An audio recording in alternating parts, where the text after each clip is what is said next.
56 દિવસથી હાર્દિક પટેલ કોઈ પણ જગ્યાએ નિવેદનમાં નથી આવ્યા અને જ્યારે કાલે ગાંધીનગર ખાતે તમામ ખેડૂતોએ વિધાનસભાનો ઘેરાવો કર્યો અને તમામ ખેડૂતોએ હાર્દિક હાયના નારા લગાવ્યા ત્યારે આજે યુવા ધારાસભ્ય અચાનક જ મીડિયા સમક્ષ પ્રગટ થયા અને શું કીધું કે ખેડૂતો એમના પ્રકારે સાચા છે. અરે ભાઈ, 1.5 વર્ષથી ખેડૂતો પોતાના પૈસા માટે મહેનત તો કરે છે, તો અત્યારે તમને ખબર પડી કે ખેડૂતો સાચા છે?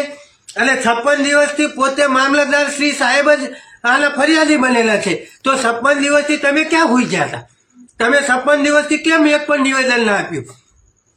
અને જ્યારે કાલે દાદાની સરકાર, આપણા ભાજપ સરકાર એટલે કે મુખ્યમંત્રી દાદાની સરકારે સામે જઈને કાલે ખેડૂતોએ વિરોધ કર્યો અને દાદાએ આ જે તંત્ર હતું એને દાદાએ કીધું કે કોઈ પણ સંજોગોની અંદર સોફિયાન મલિકને ગિરફ્તાર કરો અને આની કાયદેસરની કાર્યવાહી કરો. તો આની અંદર તમે યુવા ધારાસભ્ય કઈ જગ્યાએ આવ્યા?